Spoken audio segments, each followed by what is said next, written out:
আসসালামু আলাইকুম viewers, welcome to Tanzina's recipe. আশা করি আপনারা সবাই ভালো আছেন।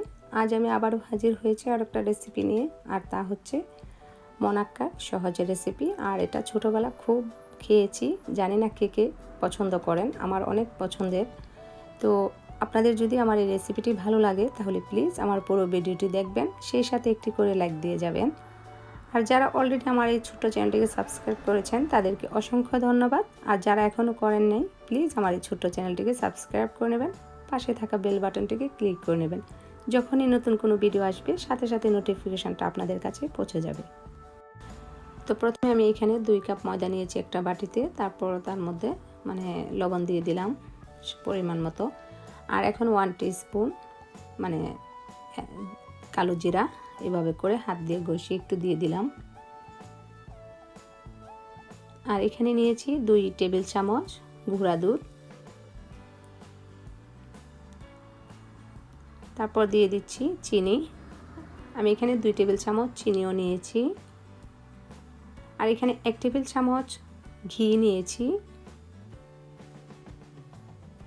আর দিয়ে দিচ্ছি তেল আমি দিয়ে দিচ্ছি 2 টেবিল চামচ। তো প্রথমে আমি 1 টেবিল চামচ দিয়েছি, আর 1 টেবিল চামচ আমি পরে দেব।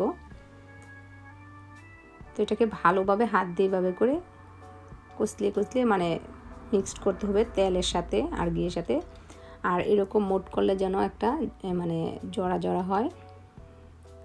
তারপর আমি একটা শক্ত ডো তৈরি করব। আমি এখানে দুধ নিয়েছি 1/2 কাপ। আমি এই ঠান্ডা দুধটা দিয়ে আমি ডোটা তৈরি করে নিচ্ছি।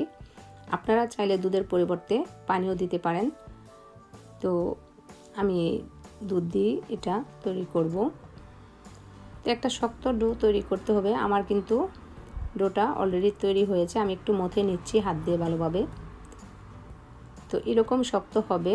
তো এখন আমি এটাকে রেখে দেব একটা উপরে ভিজা কাপড় দিয়ে ঢেকে রেখে দেব 15 মিনিটের জন্য। 15 মিনিট পর ফিরে এসে এটাকে আবারও হাত দিয়ে একটু মথে নিলাম। তো এখন সামান্য একটু ময়দা ছিটিয়ে আমি বেলে নেব, মোটা সাইজের একটা রুটি বেলে নেব বেলুন দিয়ে।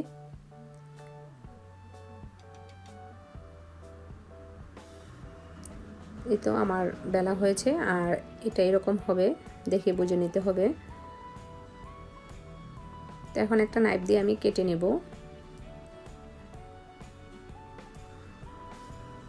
প্রথম আমি লম্বা করে কেটে নিয়েছি, আর এখন আমি এগুলোকে আবার স্কোয়ার শেপ করে ছোট ছোট করে কেটে নেব।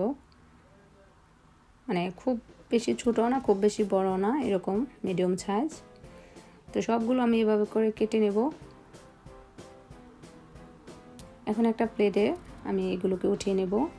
তো সবগুলো আমার এখানে কাটা হয়েছে। এখন আমি সরাসরি চুলায় চলে যাব। চুলায় অলরেডি একটা প্যানে আমি তেল গরম হতে দিয়েছি, আর তেলটা অলরেডি গরম হয়েছে। তার মধ্যে আমি এই মোনাক্কাগুলো ছেড়ে দিলাম। আর প্রথম চুলার হিটটা হাই হিটেই থাকবে, তাহলে খুব সুন্দরভাবে এগুলো ফুলে ওঠে। আর তারপর যখন একটু লাল কালার হবে, এ পর্যায়ে এসে আমি চুলার হিটটা মিডিয়াম করে দেব। মিডিয়াম হিটে রেখে আমি 7-8 মিনিট সময় নিয়ে ধৈর্যের সাথে দাঁড়িয়ে আমি এগুলোকে ভেজে নেব। আর এগুলো কিন্তু ফুলে ডাবল হয়ে গিয়েছে, দেখতেই পাচ্ছেন। আর একটু পর পর এভাবে করে উল্টে পাল্টে নেড়ে ছেড়ে দিতে হবে, তাহলে ভালোভাবে সব সাইড সুন্দরভাবে ভাজা হবে। তো এখন কিন্তু অলরেডি আমার এগুলো ভাজা হয়ে গিয়েছে। আমি এখন এগুলোকে নামিয়ে তারপর একটু ঠান্ডা করে পরিবেশন করব। তৈরি হয়ে গেল আমার দোকানের মতন স্বাদে পারফেক্ট মোনাক্কার সহজ রেসিপি। যদি আপনাদের ভালো লাগে তাহলে আমার ভিডিওটি একটি লাইক দিয়ে সাথেই থাকুন।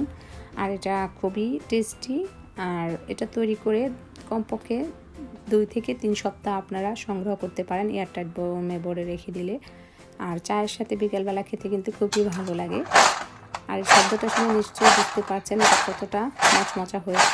তো আজ এই পর্যন্তই, সবাই ভালো থাকুন, আল্লাহ হাফেজ।